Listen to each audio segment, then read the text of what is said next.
आप सामने आ जाओ, आप सामने रहो, पीछे मत रुको, इधर आओ, और आ गया, और आ गया, आ गया, आ गया, मैं बताता हूँ। हाँ, ये बिटिया आई थी तभी। आओ, थोड़ा सा पीछे जाओ, पीछे जाओ, और पीछे जाओ, और पीछे, और पीछे जाओ। हरे कृष्णा बोलो, हाथ उठाकर, दोनों हाथ उठाकर पूरा बोलो। हरे कृष्णा, हरे कृष्णा, हरे कृष्णा हरे कृष्णा कृष्ण हरे हरे राम राम राम हरे कृष्णा कृष्ण हरे राम राम चाहिए ना बोले वो बोलो तो वर्ष बोलना चाहिए हमसे। बाल बोला है आ जाओ ठीक है प्रभु जी का ये नहीं चलो आ जाओ, आ जाओ।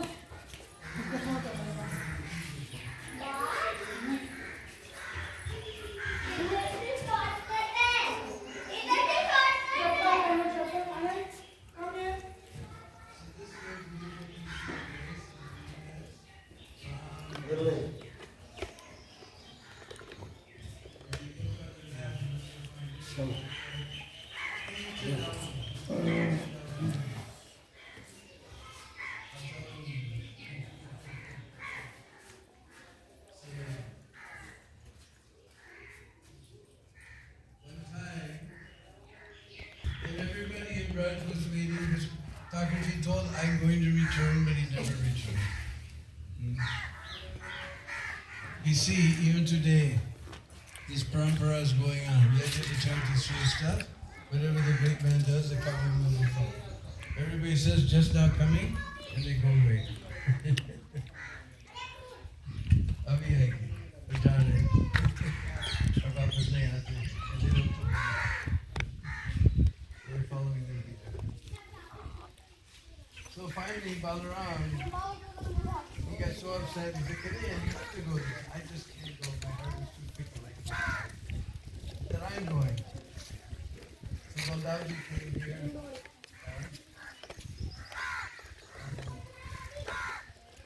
Then they already showed it when they saw him. They were so overwhelmed. And they were crying. Because they hadn't cried for so long, but they never even. भैया, भैया,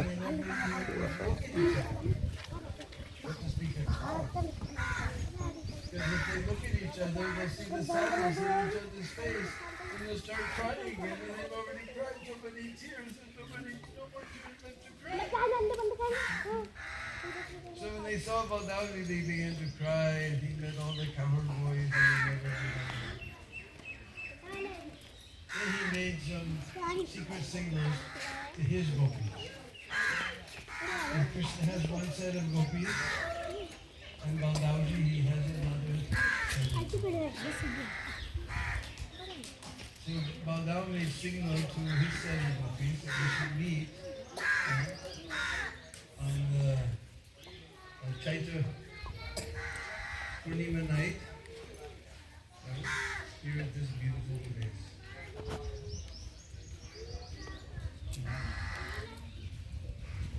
I have one pretty, that's pretty much Chaitra Purnima. Yeah.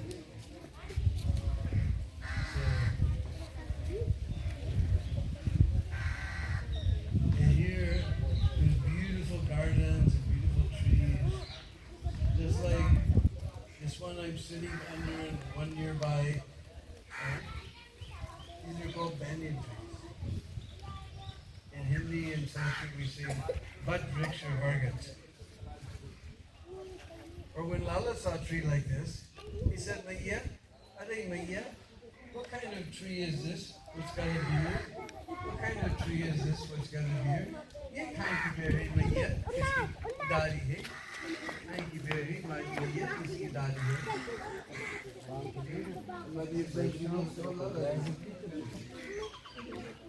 Excuse me, this is banyan tree.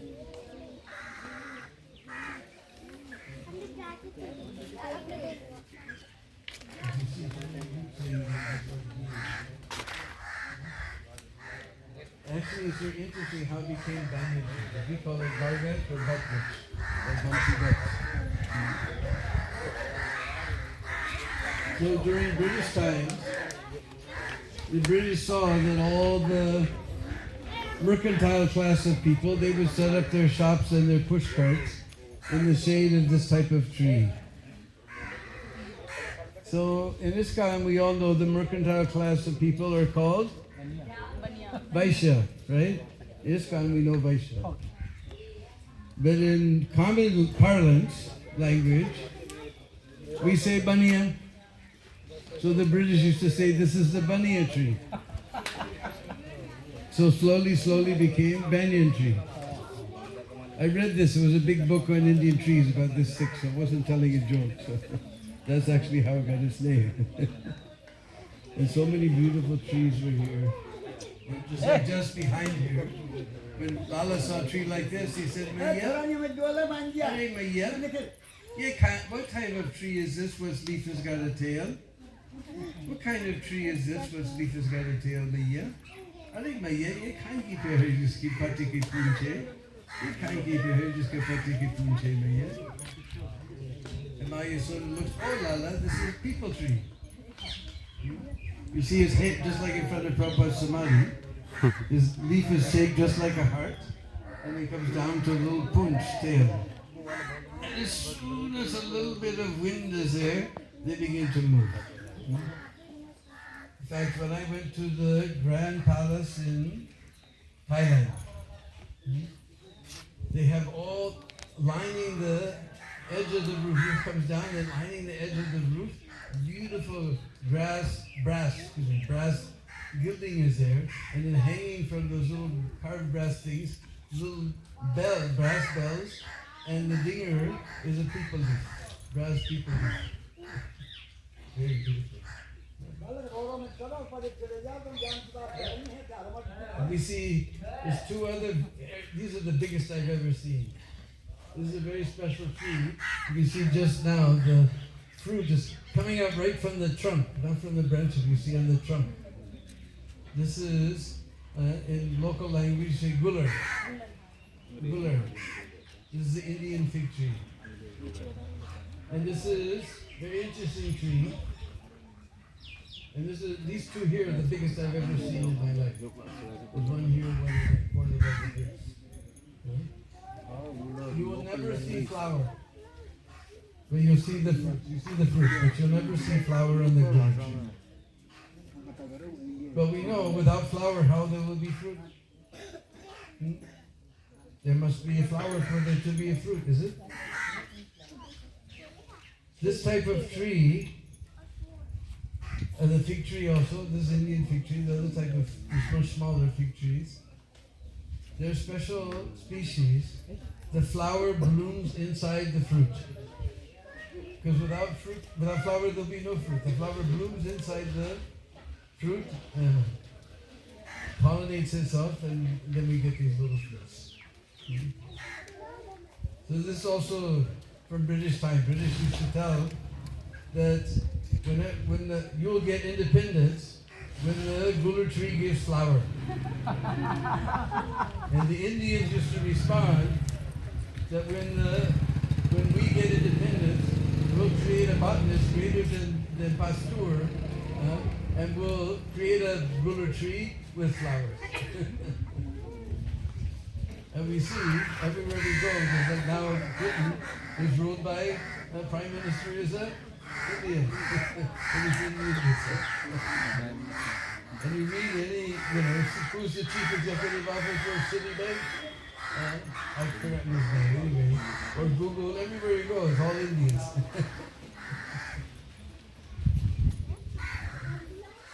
So anyway, beautiful garden is here, beautiful trees. It's like this season, we see all the flowers are blooming.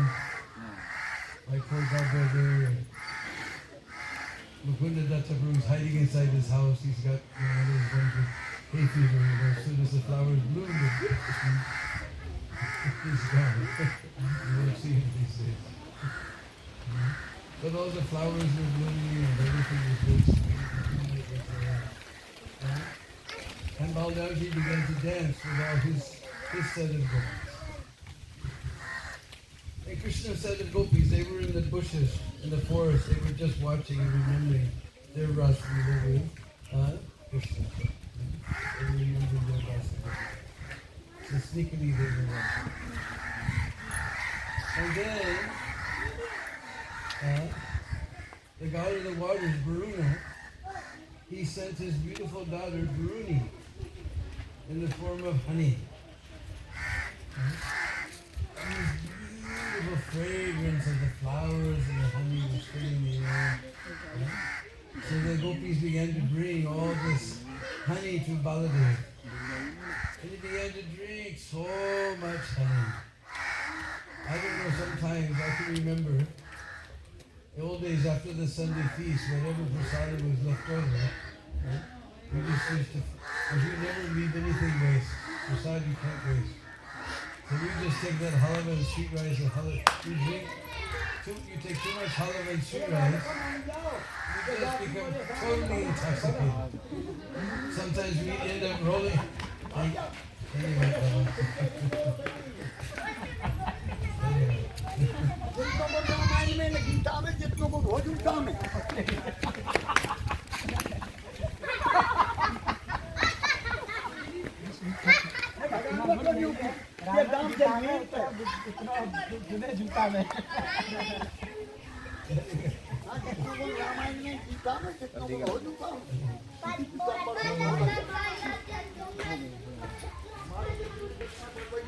Hey, तुम मारेंगे तुम्हें? Yes, now she became completely intoxicated. With this balloon. And we see here.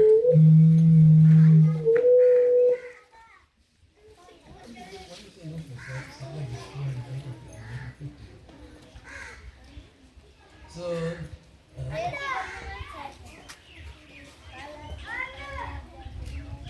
he became completely intoxicated.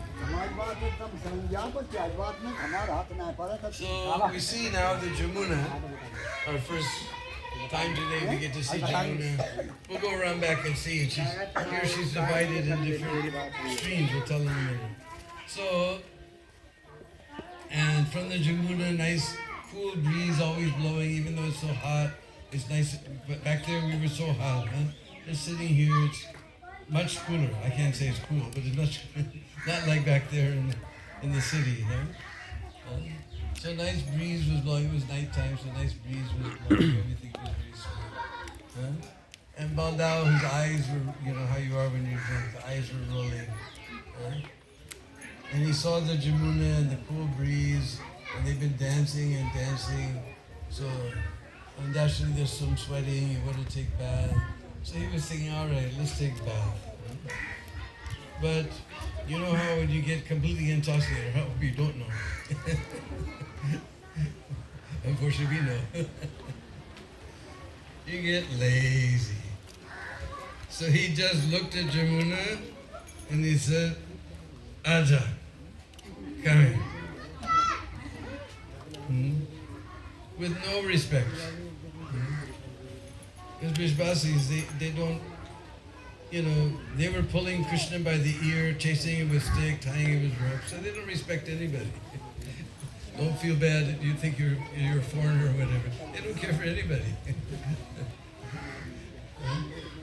The Brishbasis say the queens, it's not in Bhagavatam, but the Brishbasis say the queens of Dwarka came here, and they went back to Dwarka, and they told Krishna, Bol into Hela, Vachan and Tagari, Kari Lakata, Pani Kubakari, Deki Sham, Madhukuri, Tehari. He said, Bol into Hela. Everywhere we go, everybody's talking without any respect. Hela. Oh, Tin Bandhu, Aja. Bol into Hela, Vachan and Tagari. And Brishbasis mix R's and L's around. The actual word is Gali. And most of you know Gali means that type of word that your mother, at least in America, our mother used to wash her mouth out with soap if we use those words. And other part of India use those words. We start to fight. Here, the Brishbasis, they talk with love. They talk to each other like that. Most of you who don't know Hindi, you're good well off. You don't know what they're talking with love to each other. Vachanantagari, Vachan, every word is a cuss word. All into Hela, Vachanantagari. Kiri Lakat, everywhere is thorn tree. Everywhere we see all these thorn trees. And Pani Kubakari. This water is always salty. Except for here, it's nice and sweet water because we're near Jamuna. So, Balaram, without any respect, Hela. Oh, Jamuna. Aja. So Jamuna was insulted. Without any respect, he addressed her like that, so she refused to come. So Prabhupada explains that when you're intoxicated, either you laugh, you cry, or you get angry. So Baldauji became angry. I called you, you didn't come. So he took out his plow and he pulled. In Hindi we say kinch, but in Vrishbhasa comes ainch. So this is ainch Dauji who pulled the Jamuna. And sometimes I don't know if today we'll go around back and see. We can see different streams of Jamuna. So then Jamuna, she realized her mistake and she came before Dauji and she offered so many nice prayers and Dauji was pacified. And all the gopis had beautiful pastimes here with Dauji. And it's explained that the rivers, or at least Jamuna, she has two identities. One, Jamuna, all the rivers, they're the wives of the ocean. They're considered to be the wives of the ocean. And I haven't completely understood it, but somehow Jamuna's another identity is Visakha, but Visakha is Krishna's girlfriend. So here, Dauji was relating to her as the wife of the ocean, because he has no right to touch Visakha. So he pulled her, she was there as the wife of the ocean. And here he danced to a completely separate group of gopis. And there's beautiful description of this pastime in Bhakti Ratnakar. Justice, just by explaining it.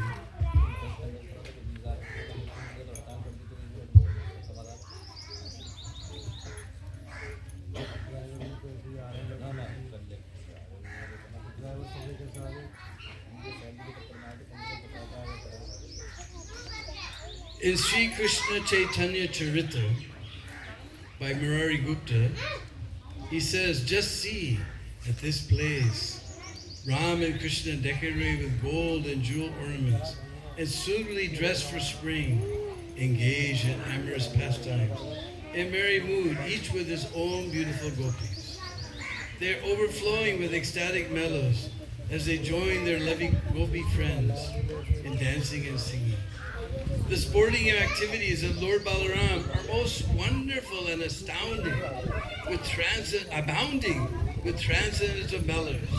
There is no limit to his dear beloved. He increased the loving attachment of those gopis who were not fortunate enough, due to their young age, to associate with Krishna when he performed his Rasa Leela. Now Balaram engaged in this pastime.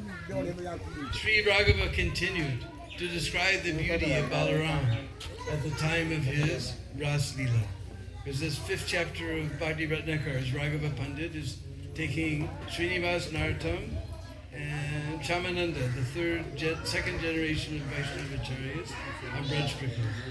So Sri Raghava continued, O Srinivas, knowing that he would perform his Ras Leela with his dear lovers, Balaram happily came to this place. This pleasant spot, situated near the Jamuna, was always filled with scented air. The flowers of the gardens were in full bloom, and the sky was bright from the full moon. The humming of bumblebees and the sweet singing of various birds surcharged the atmosphere.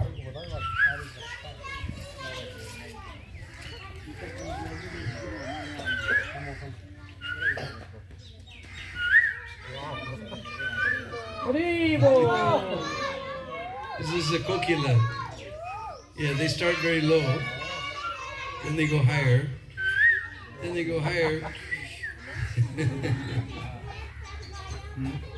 It just started because now the heat is turning on this week. During the cold season, even you won't hear the peacocks. If you're living out on the edge of Vrindavan, you can hear them, but even in wintertime, you won't hear kokilas. Only this parrots, cheep, cheep, cheep, cheep, all 12 seasons, 12 months, they're chattering. But peacocks, kokilas, everyone else is quiet. And kokilas have, what is the other one? And they have another one. I doubt if I can get it up today. Let's see. It's too dry.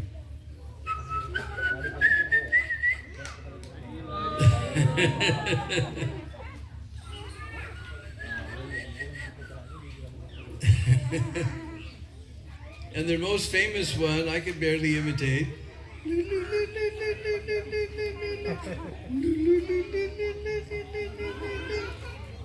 So you probably heard the kokila, but did you ever see the kokila? You'll never see the kokila. They especially like the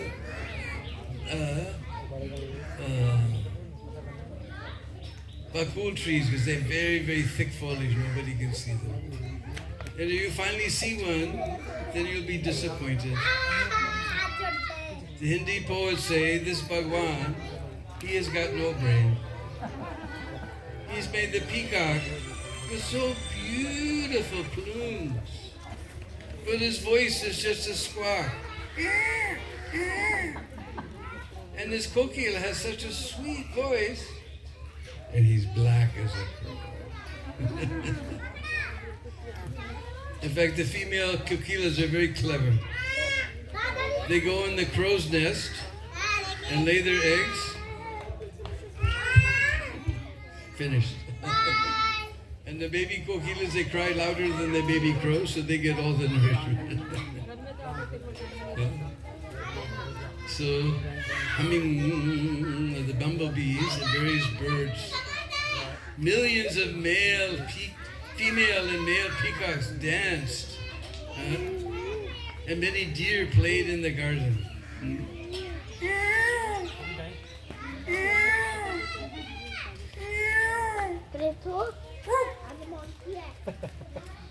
As Balaram relaxed beneath a tree, the gods in heaven sang the glories of Rohini Nandan, whose beauty and posture fascinate the world. O Srinivas, who can keep his composure, seeing the splendor of Baladev? It was here that Ram sat on a jeweled throne in a festive dress. The beauty of Baladev conquers that of millions of Kamadevs, and every movement of his charms the minds of the Munis and Indras.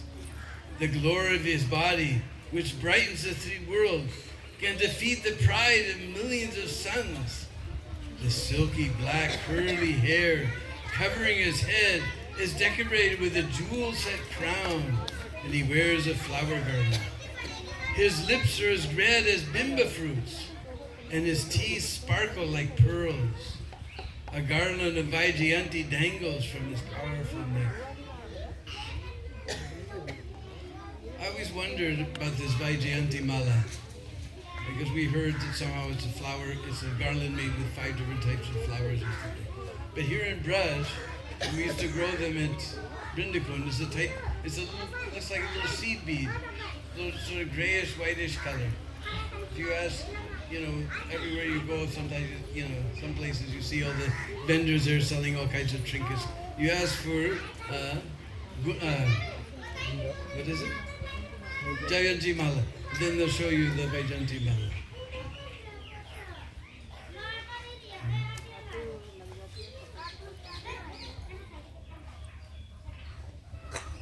All glories to the powerful hero, Rohini Nandan. Listen to this. The white conch, kunda flowers, camphor, and the silver white mountain all bow down to Balaram's bright white complexion. Want to hear that again? Huh? What is it?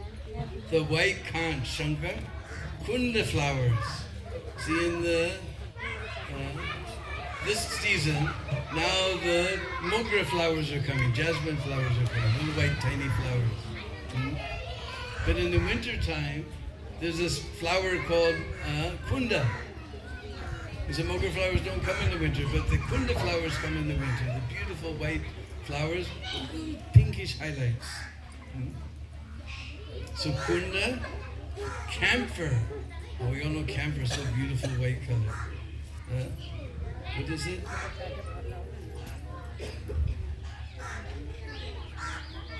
The white conch, kunda flowers, camphor, and the silver white mountain all bow down to Balaram's white complexion. The wavy locks of his lustrous hair curling around his forehead, and his bright tilak steals the hearts of the young maidens. His lotus eyes are restless, and his eyebrows dance like black bumblebees near his bright earrings. With a pointed nose that defies the beauty of Garuda's beak, and his face which conquers the splendor of the moon, it appears as though nectar pours from his body. His arms are decorated with bangles, and his jeweled necklaces adorn his strong chest. His thin waist breaks the lion's pride. He is wearing an exquisite blue dress, and his well-shaped knees are very pleasing to all who see him. The reddish color of the soles of his feet defeats the sun, and the brightness of his nails conquers the darkness. I am unable to describe the beauty of Baladev, as there is no comparison to him in this world. In this way, the Puranas give Baladev's description, which the fortunate always see. In this place, Rohini Nanda and Balaram stood in a threefold bending form and blew joyfully on his horn, the sound of which moved the hearts of Brahma and others. Oh Srinivas, with only one mouth, how can I describe the beauty of Balai's pastimes? Here in this moonlit Jamuna Upavan, Balaram engaged in pastimes surrounded by millions of gopis. This is described in Srimad Bhagavatam. In the company of numerous women, Lord Baladev enjoyed in a garden by the Jamuna river. This garden was bathed in the rays of the full moon and caressed by the breezes bearing the fragrance of night-blooming lotuses. Sent by the demigod Varuna, the divine Varuni liquor flowed from a tree hollow and made the entire forest even more fragrant with its sweet aroma. The wind carried to Balaram the fragrance of that flood of sweet liquor, and when he smelled it, he went to the tree. There he and his female friends drank. Raghava continued his story. After drinking the liquor, Rohini Nanda became maddened as he began his rasa dance with the gopis. Some of the gopis played mridanga, pinaka, veena, and other instruments, while other gopis sang Balaram's glories in melodious songs based on rhythmic tunes and beads. Lord Brahma and others were moved by the music. Sri Balaram himself became overwhelmed by the dancing, singing, and music, and soon the Ras Mandir was filled with unlimited happiness. To enjoy water sports with his lovers, Balaram brought the Jamuna near by pulling her with his plow. Then he sported in her water. After bathing, Balaram changed his dress, drank honey liquor, and spent the night with his associates. In the early morning, the gopis could not bear their separation from Balaram and did not want to return to their homes. Balaram consoled them in many ways and sent them to their houses. Out of fear of Balaram, the Jamuna offered on him prayers, and folding her hands, she threw herself at his feet. This description is found in Brajavilasa's study. When by her own quiet nature, the Jamuna was flowing to the South Ocean, she did not respond to the order of Balaram, and thus he pulled her with his plow. In this place,